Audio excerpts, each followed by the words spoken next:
नाज़रीन, ٹنڈوالهيار press club जे ताहयात सरपरस्त बानी अवामी शाइर मुर्तज़ा शादाराई जी वफ़ात ते ٹنڈوالهيار प्रेस क्लब जे सहाफ़ियनि जो अहम इजलास कोठायो वियो।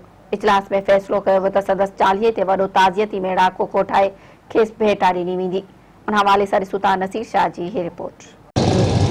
सिंध जो भलोड़ ऐं अवामी शाइर सैद मुर्तज़ा शादाराई जेको ٹنڈوالهيار जो रवासी हो ऐं प्रेस क्लब ٹنڈوالهيار जो बानी मेंबर हो, जंहिं 1972 में ज़ुल्फ़कार अली भुट्टे खां पंहिंजो रिक्वेस्ट करे प्रेस क्लब वठी ऐं उनजो बुनियादु रखियो। सहाफ़त सां गॾो गॾु हू हिकिड़ो शाइर बि हो।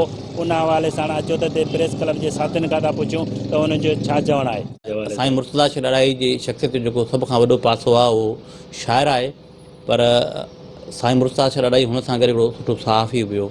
ٹنڈوالهيار प्रेस क्लब जो जेको मौजूदा ही इदारो आहे उनजे बानी कारण में मुर्तज़ा शादाराई शामिलु आहे ऐं असीं ٹنڈوالهيار प्रेस क्लब तरफ़ां अॼु तेज़ी इजलास कोठायो आहे ऐं इंशाअल्लाह साईं मुर्तज़ा शादाराई जे 40 वारे ॾींहं ते जेको आहे सो हिकु वॾी तेज़ी तक़रीब कोठाईंदासीं ऐं जंहिंमें सिंधी अदीबनि ऐं शाइरनि खे गॾु करे साईं मुर्तज़ा शादाराई खे यादि कयो। ٹنڈوالهيار जो हिकिड़ो नामवर शख़्स जेको हिकिड़ो शाइर बि हो, सहाफ़ी बि हो ऐं हुकूमतनि सां एवॉर्ड बि हासिलु कया आहिनि इलाही ऐं किताबूं बि लिखियूं आहिनि ऐं असांजो प्रेस क्लब जो बानी बि हो ऐं हींअर मौजूदा ताहयात असां वटि जो आहे असांखे इहो फ़ख़्रु आहे त असां अहिड़े माण्हू खे सरपरस्त आला ठाहियो जंहिंमें मोहब्बत ऐं कुर्ब कूट कूट जे भरल हुई।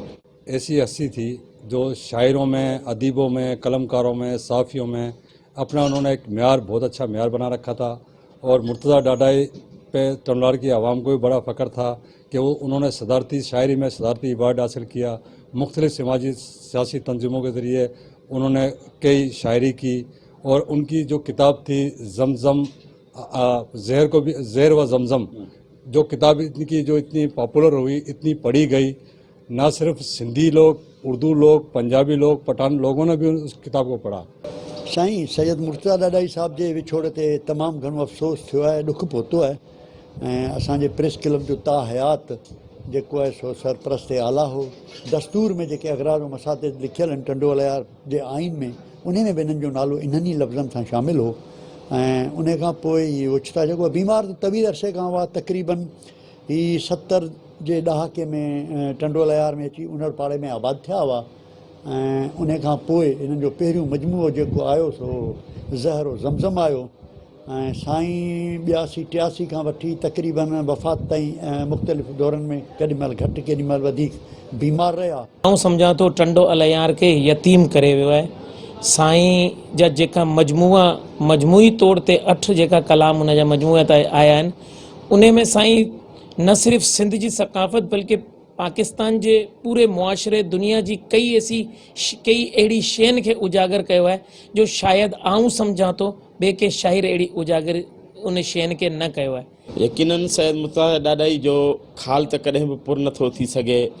अहिड़ा अज़ीम शाइर ऐं दाना माण्हू हिन धरती ते माहिरूं कॾहिं कॾहिं पैदा कंदियूं आहिनि। सैयद मुर्तज़ा शादाराई हिकु शाइर न पर सहाफ़ी, अदीब ऐं हिकु अहिड़ो इंसानु हो जेको हमेशह इंसान सां मोहबत कंदो हो। जी त नाज़रीन, तव्हां प्रेस क्लब जे सहाफ़ियुनि ऐं साथियुनि जो व्यूज़ ॿुधा त हुनजो चवणु हो त हिकिड़ो ख़ाल ऐं सायो ٹنڈوالهيار जे हवाले सां पैदा थी वियो आहे ऐं असां हिते 40 ते हिकिड़ो वॾो प्रोग्राम करे रहिया आहियूं जंहिंमें साईं मुर्तज़ा शादाराई खे भेटा पेश कंदासीं। कैमरामैन टीम सां गॾु नसीर मोहम्मद शाह, मेरान।